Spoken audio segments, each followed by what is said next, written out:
6 months had passed since the dead first returned to Greyhaven. The beaches remained closed after dark. The offshore drilling operation had vanished without explanation. The blue lights beneath the waves had disappeared, and for the first time in months, the town began to believe the nightmare was finally over. No new bodies washed ashore. No strange radio transmissions interrupted the night. No footprints appeared in the sand. Whatever had happened beneath the ocean seemed finished. At least, that's what everyone thought. Then a fishing vessel disappeared above the abandoned trench. The trawler, known as the Mariner's Hope, left Greyhaven Harbor on a calm morning with 7 crew members on board. Weather conditions were clear. The sea was unusually still.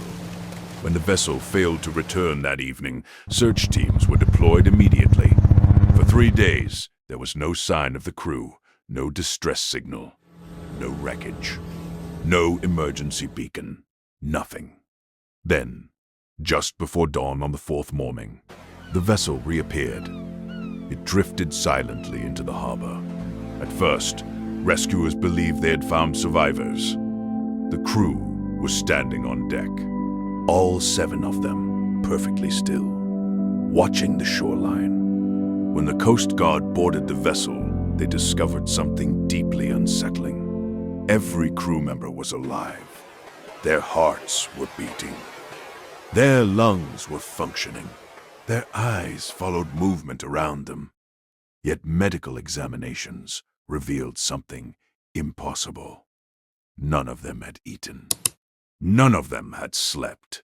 And none of them appeared to have aged a single second during their disappearance.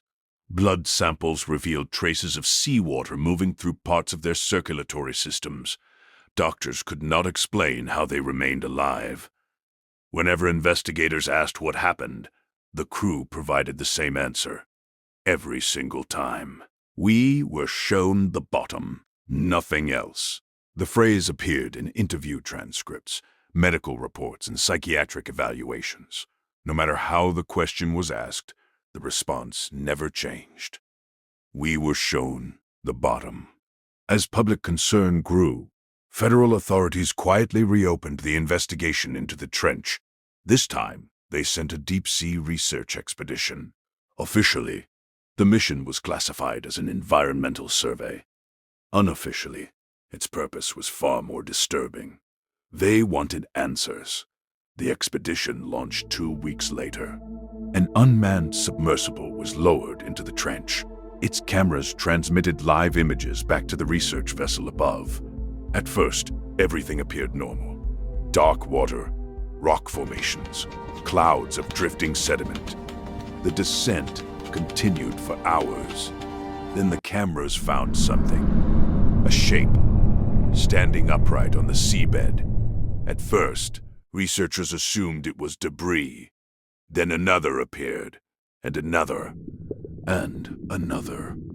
The lights widened. What they revealed stunned everyone in the control room. Thousands of human bodies stood motionless across the ocean floor. Not floating. Standing, rows upon rows, stretching beyond the reach of the cameras. Some wore modern clothing. Others appeared decades old. A few looked centuries old. Every missing sailor, every drowning victim, every person the sea had ever taken. Preserved, waiting, watching. The discovery triggered immediate panic aboard the vessel. Scientists reviewed the footage repeatedly, searching for a rational explanation. Instead, they found something even worse. The trench itself was not a geological formation. It was alive. Analysis of mineral samples recovered from the ocean floor revealed microscopic organisms unlike anything previously documented. The organisms existed in massive, interconnected colonies beneath the seabed. Together they formed something far larger, something ancient, something biological. Researchers reached a terrifying conclusion. The trench was not a trench at all. It was an organism, a living structure buried beneath the ocean floor, older than recorded history. possibly older than humanity itself. The mysterious microorganisms found inside the preserved bodies finally explained what had happened to the dead. When someone drowned near the trench, the organisms entered the body through the lungs and bloodstream.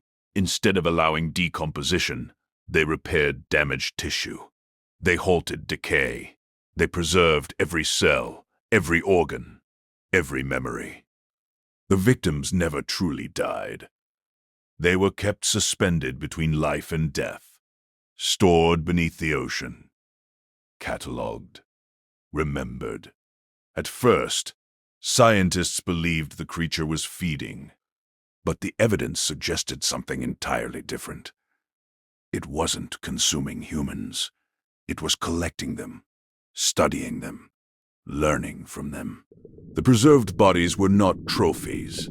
They were records, a biological archive containing thousands of human lives, thousands of human minds. And according to the data being transmitted from the trench, the archive was growing. Then, the cameras captured movement. Far beyond the rows of preserved bodies, something shifted in the darkness.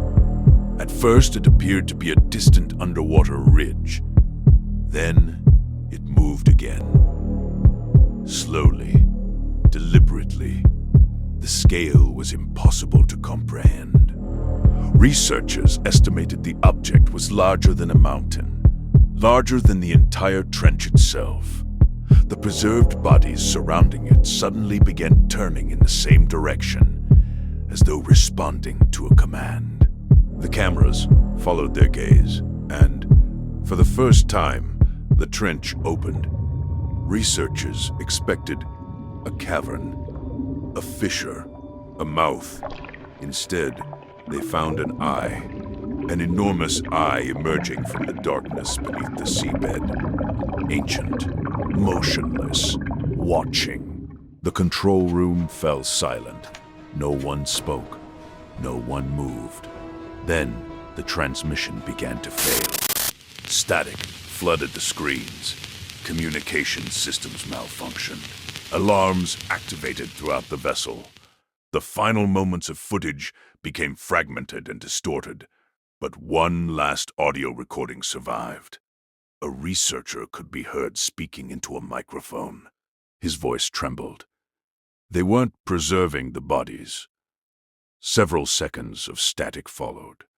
Then he whispered one final sentence. "They're being prepared." The transmission ended immediately afterward. Contact with the expedition was lost. The research vessel never returned. No distress signal was received. No wreckage was recovered. The ocean swallowed it completely. Months later, strange reports began emerging from coastal communities around the world. Fishermen claimed they saw familiar faces standing beneath the water. Divers reported hearing voices calling them toward deeper depths, and along isolated beaches, footprints once again appeared in the sand, hundreds of them, emerging from the sea, facing inland, as though something beneath the ocean had finally finished learning and was now preparing to come ashore.